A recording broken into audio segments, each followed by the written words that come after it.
So here in the US, it's the time of year when everybody gets all sentimental and talks about how appreciative and thankful they are for everyone in their lives. Me? I appreciate the music in my life more than just about anything, so humor me while I discuss a few albums that I am truly thankful exist. First off, I am thankful for the Rolling Stones' Let It Bleed record. I kinda have to start at the beginning because this is one of the first rock and roll records that I truly remember vividly being in my life. I was probably the better part of 3, maybe 4 years old, and this being my dad's favorite Stones record, I heard it a lot. The cover was of course fascinating in my younger years, and it really ran the gamut in terms of what the Stones could play. You have the country twang, you have some very dark numbers, you have a little bit of classical influence, and then you have some good old rock and roll. So from an early age, I was shown there's really no restriction or rules on what rock and roll should sound like. You have that almost dangerous feel on Monkey Man and Midnight Rambler, there's those breathtaking vocals on Gimme Shelter, and of course there's that sleaze on the title track, which I didn't quite understand until I was much older. This is really one of the records that made me fall in love with music. I still play it regularly to this day and get just as much enjoyment out of it as ever. Another record I'm definitely thankful for is the collaboration album between John Coltrane and Johnny Hartman.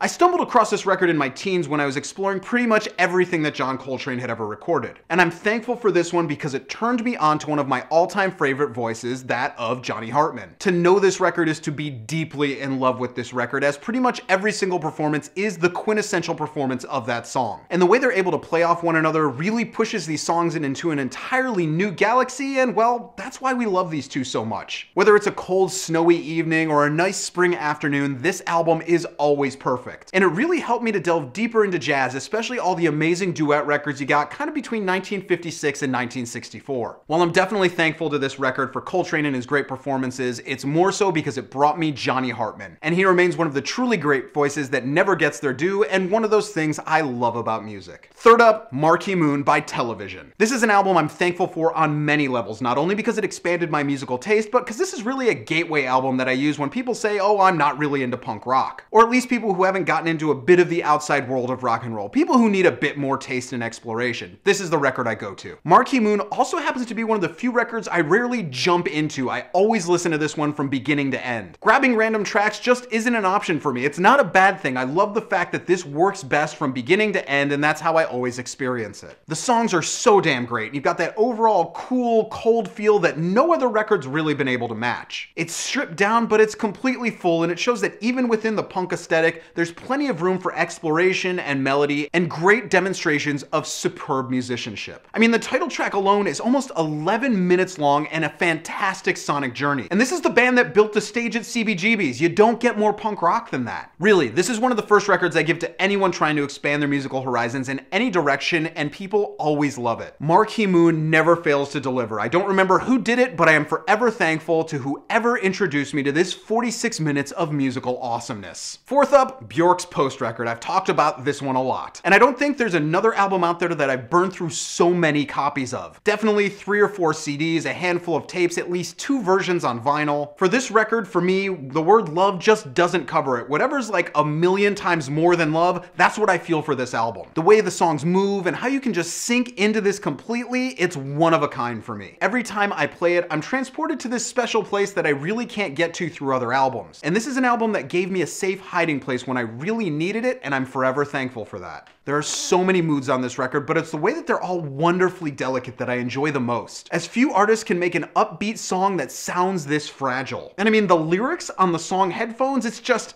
if you don't know the lyrics, go look them up, and I guarantee you, you're gonna say, wow, somebody finally put all of those words I feel into words. This is one of those records that I really can't remember my life without, and honestly, I don't want to remember my life without it. It's perfect for me, really, just perfect. The last record I'm thankful for is the self-titled debut from The Clash. We're all surprised, right? No. None of you are surprised unless it's the first time you're watching any of my videos. You knew this one was coming. Along with the first Minor Threat record, this is pretty much the record that saved my life. For me, everything about this record is perfect. The guitars, the rhythm section, the overall feeling, the movement, the tone, everything. There's that energy running underneath it all that gets me going like it did the first time every time I play this record. And along with that, I still crank it up as loud as possible every time I play it. And of course, let's not forget the vocals here. If you ever needed a song that's gonna get get you to stand up and get involved, the Clash have you covered. And at the same time, this is their debut. They pack so much power and so much meaning into these songs, and this is their first time out. It's almost unsettling how good they are here. Hate and War, Garageland, Janie Jones, Protex Blue, of course White Riot. As far as I'm concerned, this is all the music you need in life. This is my Desert Island album without fail, and while the other 4 in my top 5 favorite albums of all time might change from time to time, nothing ever knocks this off of number 1. It's always there. It continues to inspire me and pull me through tough times in my life, and to this day, I am thankful that I discovered this record and that the Clash have been a part of my life. So those are the albums I'm thankful for. What records are you thankful for, and why? Go ahead down in the comments and let me know. Along with that, I am of course thankful that all of you continue to show up and watch my videos and get involved. So you can go ahead as always and follow me on Twitter and Facebook right here, and I'll see you guys again next time.